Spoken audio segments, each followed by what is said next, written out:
Ken Saro-Wiwa was born in 1954 into the Ogoni tribe in the Niger Delta region of southern Nigeria. He became famous for his campaign of non-violent resistance to the oil companies, particularly Shell, who were displacing his community and polluting the river, becoming president of his people's movement for survival along the way.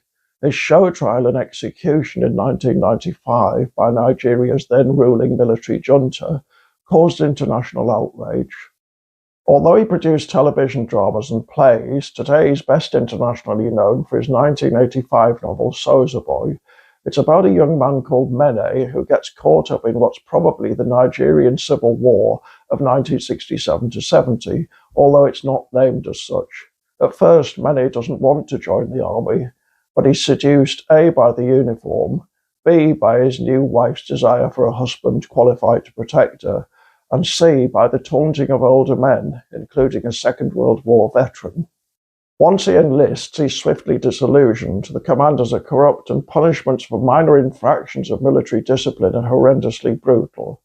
When a bomb kills most of his platoon, he deserts, but he's captured by the other side, and since he's a qualified driver, and therefore useful, spared execution.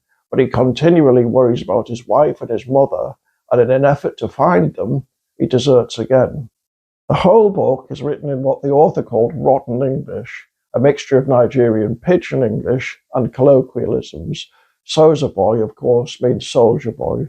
The Longman edition comes with an excellent introduction by William Boyd and includes a glossary, although most readers won't usually have to look things up. The context usually supplies the meaning.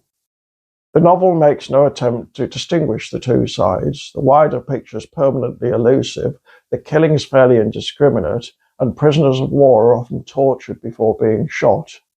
The civilian population is quickly displaced, and the upheaval generates a famine so severe that some people resort to cannibalism. Of course, corpses pile up everywhere.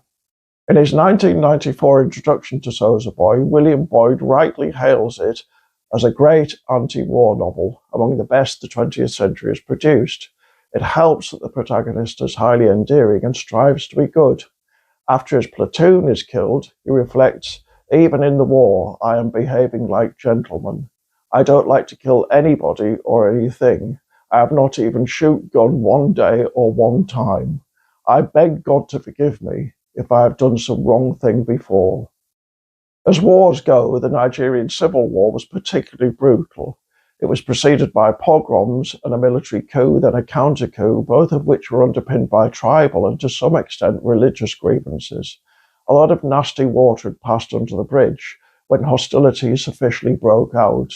In many ways, however, all wars are alike. They all begin in irrationality and proceed on the basis of attempted obliteration. Sozaboy captures all of that. Ken Saro-Wiwa wasn't just a very good writer, but also a good man. His killing prompted Nelson Mandela, amongst others, to successfully call for Nigeria's suspension from the Commonwealth of Nations. Today, he's largely forgotten outside his country of origin. This novel suggests there are excellent reasons, quite independent of the obvious moral ones, for thinking that should change.